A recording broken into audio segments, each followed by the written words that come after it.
Quedaban exactamente 4 horas para que mi matrimonio de 9 años terminara. Yo no lo sabía cuando llegué a ese bar. No lo sabía cuando la vi coquetear con él delante de mí. Pero cuando ella dijo esas 5 palabras, todo quedó claro: si no te gusta lo que ves, la puerta es más ancha que tus hombros. Me llamo Daniel, y esta es la noche en que dejé de ser invisible. Al comienzo, te invitamos a suscribirte al canal para apoyarnos y motivarnos a seguir compartiendo más historias emocionantes. Gracias. Teníamos una rutina: cena cada 2 semanas, solo nosotros dos. Ese viernes en particular se suponía que iba a ser especial porque Clare había sido quien eligió el lugar esta vez. Un bar de vinos en el centro del que llevaba semanas hablando. Decía que sus compañeros de trabajo no paraban de elogiarlo y que quería que lo conociéramos juntos. Cuando llegué, su coche ya estaba allí. Y cuando entré, ella estaba en la barra charlando con el barman, riendo de una manera tan animada que me hizo sonreír porque no la había visto tan relajada en meses. Me vio y me hizo una seña para que me acercara y, por un momento, todo se sintió normal, como si fuéramos solo una pareja cualquiera teniendo una noche de cita normal. Nos sentamos en nuestra mesa cerca de las ventanas, pedimos una botella de tinto y, durante unos 15 minutos, todo se sintió como antes, como si de verdad estuviéramos presentes el uno con el otro. Me contó sobre su semana, algo de drama con un jefe de proyecto en el trabajo, y yo escuché, hice preguntas y sentí que quizá estábamos volviendo a algo bueno. Entonces ella lo vio. Toda su energía cambió, se enderezó y se acomodó el cabello detrás de la oreja. Reconocí ese gesto de cuando estábamos saliendo. Observé cómo sus ojos seguían a ese tipo mientras se movía de la barra a una mesa al fondo. Y ella sacó el teléfono y empezó a escribir con esa pequeña sonrisa que definitivamente no era para mí. Le pregunté qué era tan gracioso y dijo que nada, solo un mensaje de su hermana, pero inclinó la pantalla para que no la viera cuando lo dijo, y sentí ese primer aleteo de que algo no estaba bien. El tipo miró hacia acá, hizo contacto visual con Clare y le dio un saludo casual con la mano, como si se conocieran. Y en lugar de presentarme o explicar quién era, ella le devolvió el saludo y giró todo su cuerpo hacia él, literalmente dándome la espalda de una forma que me hizo sentir como si de repente estuviera sentado solo. Intenté recuperar su atención, hice un comentario sobre que el vino estaba mejor de lo esperado. Pregunté si quería compartir la tabla de charcutería. Cosas normales de una cita, y ella solo dijo, claro, sin siquiera mirar el menú ni a mí. Su atención estaba completamente perdida y podía verla revisando el teléfono cada pocos segundos, como si estuviera esperando algo. El tipo se levantó y empezó a caminar hacia nuestra mesa y sentí una tensión extraña en el pecho, como si estuviera a punto de ver algo que no quería ver. Y cuando llegó, el rostro de Clare se iluminó de una forma que no había visto en meses, quizá más. Dijo, Dios mío, Mark, no sabía que venías aquí. Y él dijo algo sobre que era su lugar favorito después del trabajo, y empezaron a hablar como si yo ni siquiera estuviera allí, como si yo fuera un abrigo colgado en el respaldo de la silla. Sostuve mi copa de vino, invisible. Mark se apoyó en nuestra mesa, y Clare se rió de todo lo que decía, esa risa que antes reservaba para mí. Intenté una vez más, hice una broma sobre lo pretencioso del menú con sus selecciones artesanales, y Clare apenas me miró antes de volver a girarse hacia Mark y preguntarle si todavía estaba haciendo consultoría o si por fin había dado el salto a tiempo completo. Y fue entonces cuando entendí que yo no formaba parte de ese momento. Yo solo estaba allí. Mark se quedó en nuestra mesa lo que se sintió como 10 minutos, pero probablemente fueron más cerca de 5. Y durante todo ese tiempo, Claire no intentó ni una sola vez incluirme en la conversación. No reconoció ni una sola vez que se suponía que esa era nuestra cita, nuestro tiempo juntos. Cuando Mark finalmente dijo que debía volver a su mesa, que había sido bueno verla, Claire le dijo que deberían ponerse al día pronto, como realmente pronto. Con un énfasis que dejaba claro que lo decía en serio, y él dijo que por supuesto y se fue. En el segundo en que desapareció, la energía en nuestra mesa murió por completo. Clare seguía sonriendo, seguía montada en el subidón que le había dado esa interacción. Y yo simplemente me quedé allí mirándola de verdad y viendo a alguien a quien ya no estaba seguro de reconocer. ¿Quién era ese? Mantuve la voz casual. Solo alguien de hace unos años. Amigos en común. ¿Salieron? Ella puso los ojos en blanco. Relájate. Intenté salvar la cita. Ella daba respuestas cortas y distraídas, revisando el teléfono constantemente. Yo estaba actuando para una sala vacía. Dejé el tenedor y dije, Claire, ¿estamos bien? Y ella me miró como si acabara de hacer la pregunta más tonta del mundo y dijo, estamos bien, Daniel. Le das demasiadas vueltas. Pero su tono tenía ese filo, esa frustración de que yo estuviera interrumpiendo cualquier fantasía que estuviera viviendo en su cabeza. No dije nada después de eso. Solo la vi terminar su vino y deslizar el dedo por el teléfono. Y pensé en todas las veces del último año en las que me había sentido así, como si estuviera compitiendo por su atención y perdiendo contra algo a lo que ni siquiera podía ponerle nombre. Clara rechazó el postre sin preguntarme. Dijo que estaba cansada. Yo pagué y nos fuimos. Caminamos en silencio hasta el estacionamiento, y noté que ella ya estaba escribiéndole a alguien, probablemente a Mark, y sentí como una pesadez. Se asentaba en mi pecho que no podía sacudirme. Habíamos ido en coches separados porque ese día veníamos de lugares distintos, yo de una visita a obra y ella de la oficina. Y antes de subirse a su coche, se giró hacia mí y dijo, sabes, si vas a ponerte raro porque hable con la gente, quizá deberías quedarte en casa. Y me quedé allí de pie intentando procesar lo que acababa de decir, intentando entender cómo la noche se había convertido en mi culpa. Le dije que no me estaba poniendo raro. Que solo quería pasar tiempo con ella, con nosotros, como lo habíamos planeado. Y ella se rió, no una risa amable, más bien como un resoplido despectivo, y dijo, la puerta está abierta si no te gusta. Y se subió a su coche y se fue sin esperar una respuesta. Me quedé allí en el estacionamiento con las llaves en la mano, viendo desaparecer las luces traseras. Y sentí que algo fundamental se rompía dentro de mí. Esa frase no dolió. Lo aclaró todo porque ella no estaba luchando por nosotros. Ni siquiera estaba reconociendo que hubiera un problema. Me estaba dando permiso para irme como si no importara de ningún modo. Como si yo fuera opcional y siempre lo hubiera sido. Punto. Conduje a casa esa noche con las manos temblando en el volante. No por rabia, sino por esta extraña claridad que se sentía como despertar de un sueño que no sabía que estaba teniendo. El trayecto de 20 minutos se sintió como horas. Mi mente repasando cada momento del bar. Cada mirada despectiva. Cada vez que eligió su teléfono antes que a mí, cada risa que le dio a Mark y que me había estado negando a mí. El coche de Claire ya estaba en la entrada cuando llegué y me quedé sentado en el mío unos minutos tratando de averiguar qué se suponía que debía hacer con la sensación que tenía en el pecho. Esta certeza de que algo fundamental acababa de romperse y no podía arreglarse con una conversación o una disculpa. Entré y ella estaba en el sofá con el teléfono todavía en la chaqueta. Como si no se molestara en acomodarse. Y no levantó la vista cuando entré. Siguió desplazándose por la pantalla como si yo fuera un compañero de piso que llegaba tarde y no su marido de 6 años. Fui a la cocina, me serví agua y esperé a ver si decía algo, si reconocía lo que había pasado en el bar. Pero ella simplemente se quedó allí, en esa burbuja de completa indiferencia. Me quedé de pie bebiendo el agua y observándola. Y noté pequeñas cosas que había estado ignorando durante meses.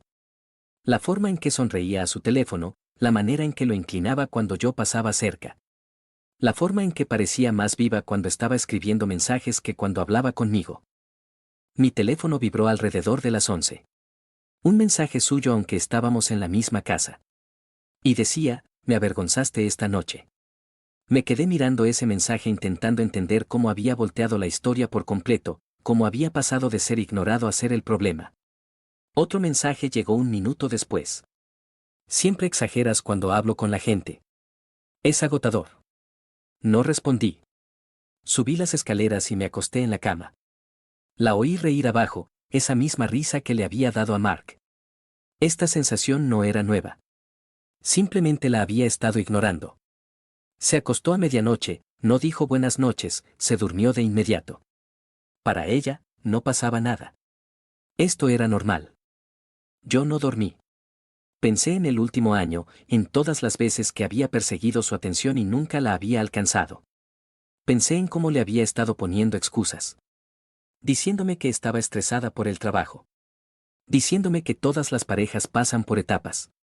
Diciéndome que mejoraría si yo solo me esforzaba más. Alrededor de las 5 de la mañana, me levanté, fui al cuarto de invitados donde guardábamos el equipaje y empecé a hacer una maleta con ropa suficiente para una semana. Moviéndome en silencio para no despertarla, pero tampoco importándome realmente si lo hacía. Metí mi portátil, mis documentos importantes, el reloj de mi abuelo que llevaba tiempo en el cajón.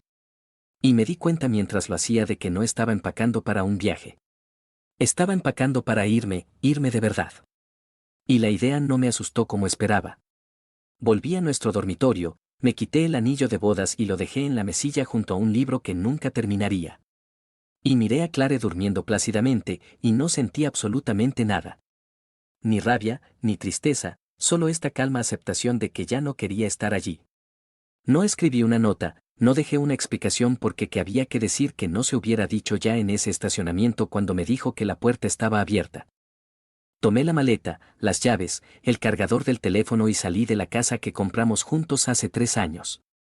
La casa que se suponía que iba a ser nuestro hogar para siempre. Y me sentí más ligero con cada paso hacia el coche. Conduje hasta la casa de mi hermano Isen al otro lado de la ciudad, llegué a las 6 de la mañana y abrió la puerta en pantalones de chándal, con cara de confusión hasta que vio mi rostro y la bolsa en mi mano, y simplemente se hizo a un lado para dejarme entrar sin decir una palabra.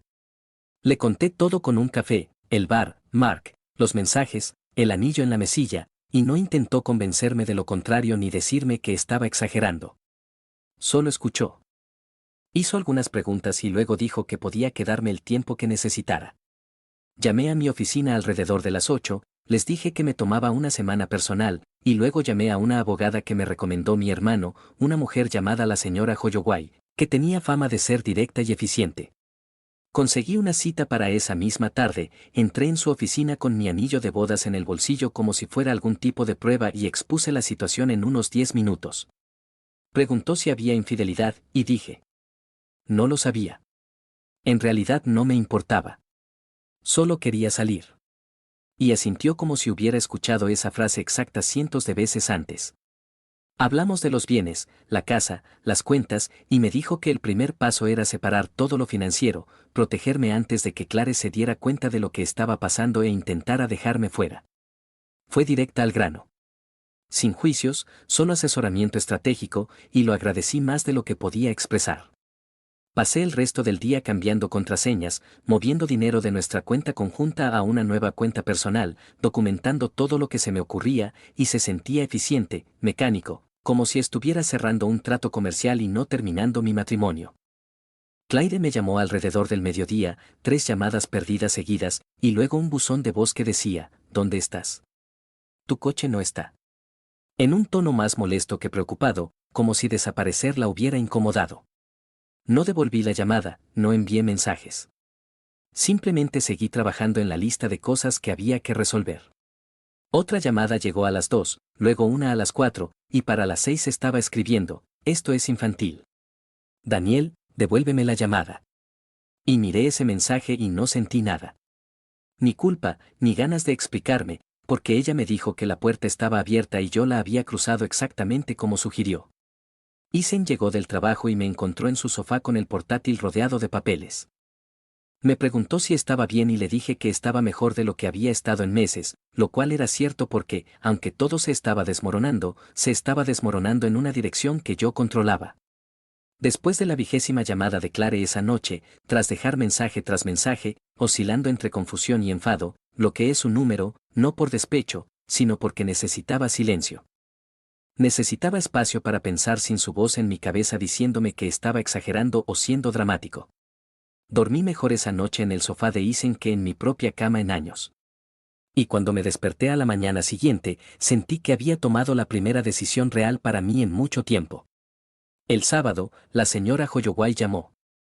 El papeleo está listo. ¿Seguro? Sí. Presentado el lunes. Pasé el fin de semana en casa de Isen.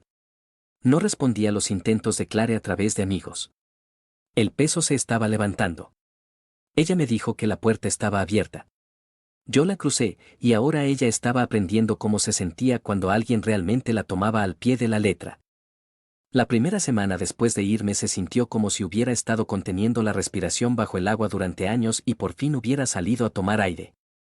Me quedé en casa de Isen, monté una oficina improvisada en su cuarto de invitados. Trabajé a distancia e ignoré la avalancha de mensajes que seguían llegando por distintos canales porque Clare había descubierto que la había bloqueado. Probó con el correo electrónico, las redes sociales, incluso hizo que su hermana me llamara 2 veces, y cada intento seguía el mismo patrón, primero culpa, luego nostalgia, luego enfado cuando nada funcionaba. Un correo decía, no puedo creer que estés tirando 9 años a la basura por nada. Y lo borré sin terminarlo porque ella ya me había mostrado exactamente cuánto significaban esos 9 años para ella en aquel bar de vinos cuando no pudo dedicarme ni 5 minutos de atención genuina. Otro mensaje llegó a través de un amigo en común, uno de esos mensajes de oye, amigo, solo estaba viendo cómo estabas, que en realidad significaban que Clare había enviado a alguien a comprobar si yo estaba flaqueando, y le dije al amigo que estaba bien y que le pidiera no involucrarse, que esto era entre Clare y yo. La señorita Holloway me llamó el día 10 para decirme que los papeles estaban presentados y que Clare había sido notificada. Y mencionó que la reacción de Clare había sido, al parecer, dramática. Muchas preguntas sobre por qué no intenté terapia o no le di una oportunidad para arreglar las cosas. Y le dije a la señorita Holloway que la oportunidad de arreglar las cosas fue cada día de nuestro matrimonio antes de que ella me dijera que la puerta estaba abierta. La siguiente oleada de mensajes cambió de táctica por completo. De repente, era reflexiva y se disculpaba, diciendo que ahora entendía. Diciendo que me había dado por sentado, diciendo que no se había dado cuenta de cuánto significaba para ella hasta que me fui. Diciendo que podíamos trabajar en ellos y simplemente volvía a casa y hablaba con ella. Leí esos mensajes una vez y los reconocí por lo que eran. No un cambio genuino, sino estrategia. Palabras diseñadas para hacerme volver a una posición en la que pudiera ser gestionado y controlado. No respondía nada. Simplemente reenvié todo a la señorita Holloway como me dijo y seguí viviendo mi vida de esta nueva forma silenciosa que se sentía extraña pero buena. Una noche, Isen me preguntó, mientras comíamos pizza para llevar, si la extrañaba. Y tuve que pensarlo de verdad y me di cuenta de que no la extrañaba. Extrañaba la idea de lo que creía que éramos. Pero esa versión nunca había existido realmente fuera de mi cabeza. Había estado enamorado del potencial. De la persona en la que esperaba que se convirtiera, no de la persona que realmente era. El trabajo me mantuvo ocupado. Tenía el cierre de un trato de una propiedad comercial que necesitaba atención y me volqué en ello, en parte como distracción, pero sobre todo porque podía hacerlo, porque nadie me hacía sentir culpable por centrarme en mi carrera o quedarme hasta tarde revisando contratos. Alrededor de la tercera semana, la madre de Clare me llamó, lo cual me sorprendió porque siempre nos habíamos llevado bien y esperaba que automáticamente se pusiera del lado de su hija. Dijo que Clare le había dado su versión de los hechos, que decía que yo la había abandonado sin explicación, dejándola confundida y herida. Pero también dijo que llevaba suficiente tiempo casada como para saber que siempre hay dos versiones y que quería escuchar la mía. Le di la versión corta, el bar, Mark, el desaire, el comentario de la puerta. Y hubo una larga pausa antes de que dijera, eso suena a Claire. En un tono triste pero no sorprendido, como si hubiera estado esperando esa conversación durante años. Me dijo que había intentado hablar con su hija sobre cómo trataba a la gente, sobre esa manera que tenía de hacer que todos a su alrededor se sintieran secundarios. Que había hecho lo mismo en relaciones pasadas, y dijo que lamentaba que yo hubiera sido quien lo recibiera. Esa conversación hizo algo en mí, validó que no estaba loco ni siendo demasiado sensible, que otras personas habían visto lo que yo estaba viviendo. Las consecuencias sociales empezaron despacio y luego se aceleraron.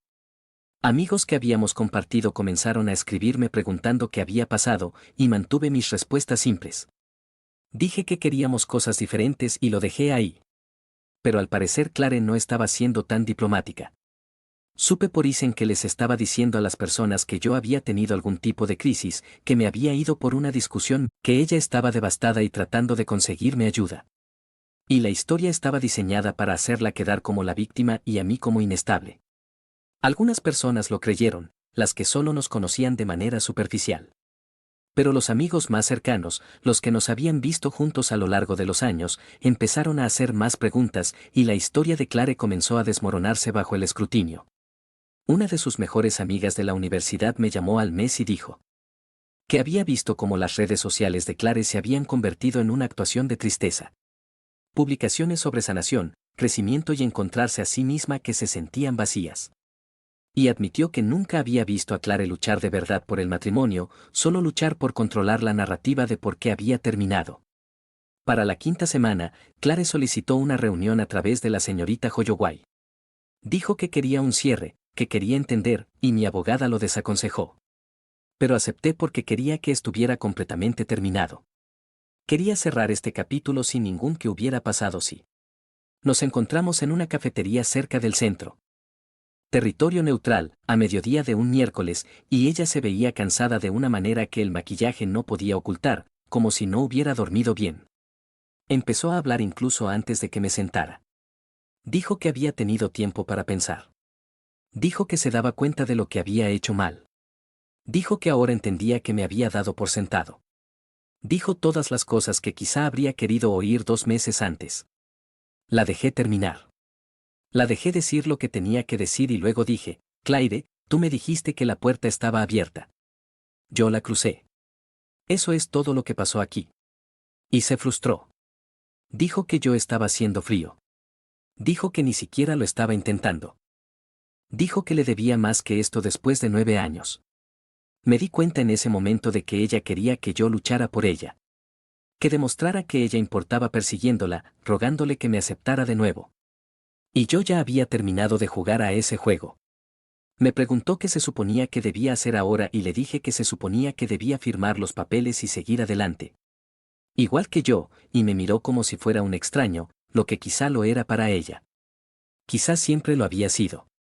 Salí de esa cafetería, me subí al coche y regresé a casa de Isen sin mirar por el retrovisor. Y no sentí nada más que alivio de que por fin hubiera terminado. El divorcio se finalizó 3 meses después de que me fui, rápido y limpio, porque no teníamos hijos y ella no quiso pelear una vez que se dio cuenta de que no iba a volver. De que no había cantidad de lágrimas o disculpas que fuera a cambiar mi decisión. Me mudé a mi propio apartamento en el centro, de un dormitorio, con grandes ventanas que dejaban entrar la luz de la mañana, suelos de madera y un espacio que era completamente mío. Y construí una vida que no requería que compitiera por atención ni que me disculpara por existir. Volví al gimnasio, algo que había dejado de hacer porque Clare siempre hacía comentarios sobre cuánto tiempo estaba fuera. Volví a conectar con amigos con los que había perdido contacto, chicos de la universidad que se habían ido alejando poco a poco de mi vida porque Clare nunca quería hacer planes en pareja con ellos. Hice un viaje de fin de semana a la montaña yo solo, algo que había querido hacer durante años, pero que ella siempre descartaba porque no le gustaba hacer senderismo. Clare también siguió adelante, por lo que supe. Empezó a salir con alguien nuevo en pocos meses. Y esperé, por su bien, que lo tratara mejor de lo que me había tratado a mí. Pero no pensé mucho en ello. Ella había querido que yo viera la vida sin su atención, quería hacerme sentir lo suficientemente pequeño como para que estuviera agradecido por cualquier migaja que me arrojara. El recuerdo no era una razón para volver a un lugar donde me habían empequeñecido. Y lo había aprendido de la manera difícil. 6 meses después de irme, me la encontré en un supermercado, un martes cualquiera por la tarde, y ella intentó iniciar una conversación, me preguntó cómo estaba, y yo fui breve, educado, pero distante, y me fui. La vi mirarme mientras me alejaba, y supe que por fin entendía que no iba a volver. La puerta que me dijiste que era más ancha. Que mis hombros se ha cerrado permanentemente detrás de mí. ¿Qué te pareció esta historia? Comparte tu opinión en los comentarios. No olvides suscribirte al canal Traición del Reddit y activar las notificaciones. Gracias por ver. La moraleja de la historia, la lección es clara, cuando alguien te trata como una opción, no luches por convertirte en su prioridad. Simplemente vete. Puedes pasar años justificando la indiferencia de alguien, creyendo que si cambias, si eres más paciente, si te esfuerzas más, las cosas mejorarán. Pero la verdad es brutal, nadie que realmente te valora te hace sentir invisible. Nadie que te respeta te dice la puerta es más ancha que tus hombros esperando que te quedes rogando. El respeto propio no es negociable. No importa cuántos años hayas invertido, no importa cuánto sientas, si alguien consistentemente te coloca en segundo plano, te está mostrando exactamente cuánto vales para esa persona. Créele. Quedarte por esperanza es comprensible, pero irte por dignidad es necesario. Esa diferencia puede salvarte años de tu vida, enseñas a la gente cómo tratarte por lo que estás dispuesto a tolerar.